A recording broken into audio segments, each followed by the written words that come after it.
আসি পরবর্তী খবরে। বরানগরে এক নাবালিকাকে শ্লীলতাহানির চেষ্টার অভিযোগ। শ্লীলতাহানিকে কেন্দ্র করে দুই গোষ্ঠীর সংঘর্ষে আহত হয়েছেন দুজন।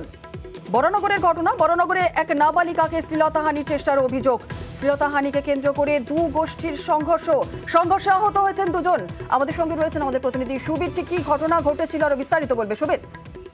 দেখো, হোলি খেলাকে কেন্দ্র করে কিন্তু এক নাবালিকাকে প্রথমে শ্লীলতাহানি এবং তার থেকে কিন্তু সেই প্রতিবাদকে কেন্দ্র করে প্রথমে বচসা এবং তারপরে দুই পাড়ার মধ্যে কিন্তু সংঘর্ষ হয়। বীরেশ্বরপল্লী অর্থাৎ বরানগর পৌরসভার 18 নম্বর ওয়ার্ড ডাক্তারবাগান এলাকা এবং বীরেশ্বরপল্লী এই দুটি পাড়ার লোকের মধ্যে কিন্তু সংঘর্ষ হয় এবং দুই পাড়ার সংঘর্ষে কিন্তু ব্যাপক উত্তেজনা তৈরি হয় গোটা এলাকায়।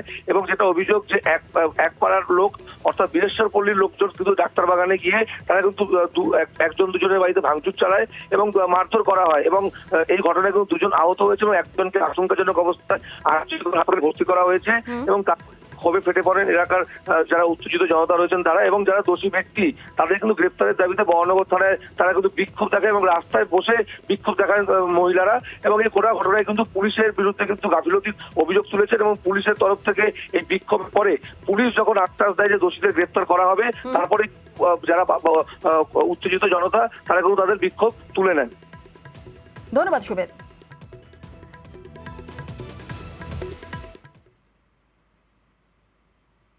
চান টান করার সময় একটি বাচ্চা মেয়ে, তো ওনার নাইটি ধরে নাকি কেউ একজন ছেলে টানাটানি করেছে, এইটা ওনাদের ক্লেম। এবং যে এইটা করেছে ও পালিয়ে গেছে ছেলেটা। তো তারপরে ওইখানে ভীষণভাবে গালাগালি।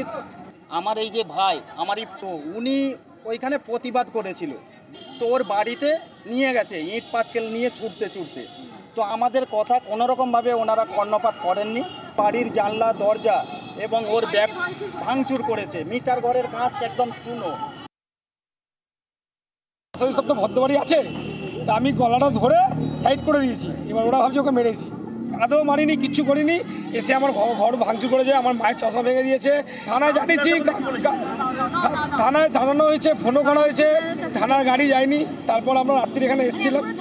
এখন হচ্ছে আমার বাড়ির ক্ষয়ক্ষতি যেটা হয়েছে আমি আমার এটা চাই।